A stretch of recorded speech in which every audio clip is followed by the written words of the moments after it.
Eh bien salut à tous et à toutes et bienvenue dans cette nouvelle review comics qui va concerner Batman Saga 21. Donc Batman Saga 21 qui est un numéro de 128 pages ce mois-ci avec, à mon plus grand bonheur, 2 numéros de Batman, un numéro de Detective Comics, un numéro de Batman and Red Robin et un numéro de Batgirl. Donc je vais commencer par les 2 numéros de Batman, donc je pense que vous en doutez, donc l'équipe créative, donc c'est Scott Snyder au scénario et Greg Capullo au dessin. Donc ces 2 numéros vont tout simplement former un arc à eux seuls et vont tout simplement ramener sur le devant de la scène le méchant qui est Clayface ou Basil Karlo.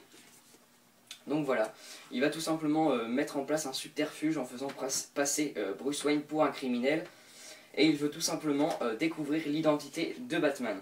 Voilà un peu le scénario de ce numéro. Au niveau de l'écriture, c'est vraiment sympa. Voilà, toujours bien détaillé, l'écriture de Scott Snyder, voilà. En plus de ça, il glisse un petit clin d'œil au niveau de son prochain arc qui est Zero Year ou Lance Zéro, traduit en français. Donc voilà, il glisse un petit clin d'œil dans son numéro 19. Donc ouais, j'ai oublié de le dire, je note les 2 numéros d'un coup parce que c'est vraiment pareil, je vais donner la même note. Donc voilà, au niveau de l'écriture, c'est sympa. Donc Batman qui va tout simplement devoir affronter Clayface. Et aussi, on a en face de nous un Batman qui n'arrive toujours pas à faire son deuil suite à la mort de Damian. Donc voilà, on va voir vraiment des scènes très émouvantes, encore une fois. Et surtout, je pense à la dernière page de Batman 20 qui est vraiment très très poignante. Donc voilà, pour l'écriture, c'est vraiment sympa. Après, c'est des numéros un peu plus légers que d'habitude. C'est un arc, encore une fois, un peu plus léger. Déjà, c'est un arc en 2 numéros, donc c'est très rapide. Mais ça n'en reste pas moins efficace. En plus de ça, Greg Capullo est vraiment très très bon. Voilà, c'est incroyable, il est vraiment incroyable. Donc je vais pas m'étaler sur les dessins, c'est juste une sublime, c'est incroyable. Voilà, j'ai déjà trop dit ce mot, mais c'est pas grave. En plus de ça, à partir de maintenant, l'encreur il a changé, c'est Danny Mickey à la place de Jonathan Glippon, si je me trompe pas. Glippon, enfin je sais plus, je sais pas bien son nom, je sais pas bien épeler son nom, enfin bref. L'encreur a changé et honnêtement je trouve que c'est encore plus beau que ça ne l'était. Donc voilà, c'est tant mieux. Donc au niveau des dessins c'est juste magnifique. Donc voilà, j'en ai fini avec ces 2 numéros de Batman, donc Batman 19 et Batman 20. Qu'est-ce que j'en ai pensé? C'est vraiment 2 numéros efficaces qui changent un peu de ton par rapport à l'habitude où c'est vraiment très très tendu, très très... Enfin voilà, où il y a de grands enjeux. Bon là c'est des numéros, encore une fois comme je l'ai dit, un peu plus légers mais qui n'en restent pas moins très très plaisants. L'écriture est vraiment sympa et les dessins sont magnifiques. Donc voilà, personnellement je suis impatient d'être à Zero Year, voilà, parce que en plus de ça, comme je vous l'ai dit, Snyder glisse un clin d'œil juste voilà, dans Batman 19, donc voilà, ça fait encore plus augmenter l'attente. Mais bon, bref, voilà, Batman 19 et 20, pour moi ça sera un bon 4 sur 5.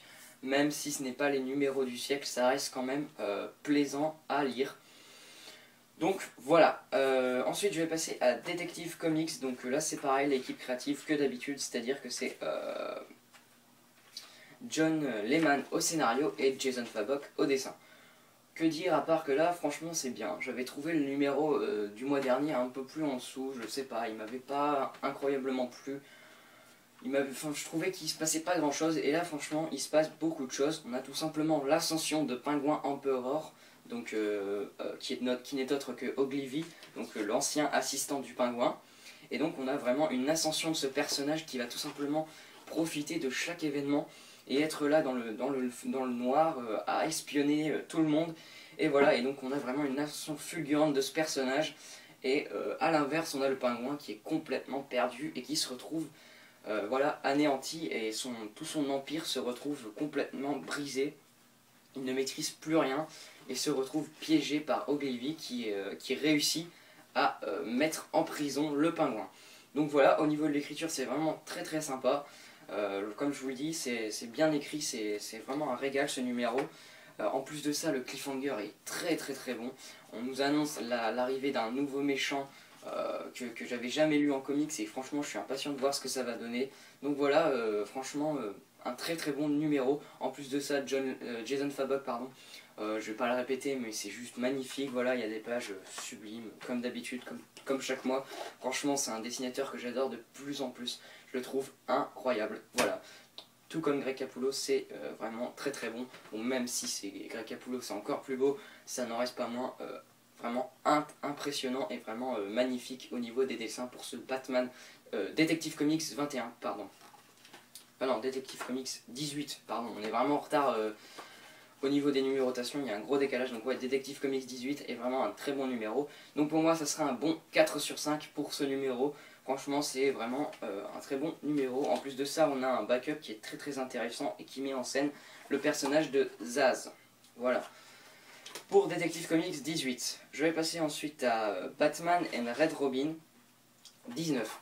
Alors, Batman and Red Robin, c'est pas une nouvelle série, c'est tout simplement que suite à la mort de Damian, pour faire durer cette série, DC a tout simplement choisi de faire venir un nouveau personnage et de changer le titre. Donc voilà, ce mois-ci c'est Batman and Red Robin, le mois prochain c'est Batman and Red Hood, après je crois qu'il y aura Batman and Catwoman, après il y aura, que je me trompe pas, il y aura Batman and Nightwing, et après on passera un gros arc avec Batman and Two-Face. Donc voilà, enfin bref, là tout simplement les numéros de Peter J. Tomasi, donc au scénario, et Patrick Gleason au dessin, vont raconter tout simplement les 5 étapes du deuil par chaque numéro. Donc que je me trompe pas, donc à savoir le choc, la colère, le marchandage, la dépression et l'acceptation. Voilà, et donc chaque numéro va raconter une de ces étapes. Donc voilà, au niveau du scénario, on va tout simplement avoir l'arrivée d'un personnage inattendu dans les New 52, qui est tout simplement, comment s'appelle-t-elle? Alors là j'ai oublié, je suis vraiment désolé. Carrie Kelly, voilà, donc personnage qui a été mis en scène par Frank Miller dans The Dark Knight Returns. Et donc la voir arriver dans la New 52, c'est assez déstabilisant. Bon, elle n'endosse pas le nouveau costume de Robin, hein, non, pas loin de là, mais enfin là c'est juste une fête costumée où elle va tout simplement se déguiser en Robin, mais c'est rien de plus, elle ne devient pas du tout le nouveau Robin. Et donc voilà, en fait dans ce numéro, Batman va apprendre que il avait une relation, pas une relation amoureuse, mais une relation avec cette Carrie Kelly, enfin voilà, c'était des amis apparemment. Et donc Bruce Wayne va s'interroger, voilà, il apprend qu'en fait il connaissait pas si bien que ça son fils. Et en fait ce que veut faire Bruce Wayne, il va tout simplement aller en Antarctique et va rencontrer Frankenstein et va tout simplement lui demander son aide pour faire ressusciter son fils. Ce qui est bien évidemment pas du tout une bonne idée. Donc voilà, Frankenstein va essayer de le raisonner, donc voilà, je ne rentre pas plus dans les détails. Et dans le numéro, on va avoir l'apparition de Red Robin. Bon, il fait une vraiment très courte apparition, donc bon, voilà, plutôt sympa. Donc franchement, Batman and Red Robin, moi c'est un numéro qui m'a beaucoup plu. On a vraiment encore une fois un Batman qui est anéanti et qui est prêt à tout pour sauver son fils Damian. Donc voilà, c'est très très beau, c'est très touchant. Et c'est vraiment très bien écrit par Peter J. Tomasi. Et encore une fois, c'est très bien dessiné par Patrick Gleason. Donc pour moi, Batman and Red Robin, ça sera un bon 4 sur 5 lui aussi, parce que ça m'a beaucoup plu. Voilà, voilà. Je vais passer au dernier numéro du magazine. C'est Batgirl, pardon. Donc Batgirl de Gail Simone est de retour, et cette fois c'est Daniel Sampere au dessin. Enfin cette fois c'était lui aussi le mois dernier. Donc au niveau du dessin c'est plutôt sympa, moi je trouve ça plutôt agréable à l'œil. Après c'est encore une fois pas les dessins les plus beaux, mais bon ça reste quand même de bon augure. Au niveau du scénario, donc on va tout simplement avoir l'affrontement final entre Batgirl et son frère. Donc franchement un numéro plutôt sympa qui met en scène toute la famille Gordon. Donc voilà, après bon j'ai trouvé les raisons de l'énervement et de la colère de James Gordon Jr. un peu légères et très déjà vues surtout. Donc voilà, je vous en dis pas plus, hein, vous le verrez en lisant, mais j'ai trouvé les raisons de sa colère contre Batgirl un peu faciles et vraiment déjà vues.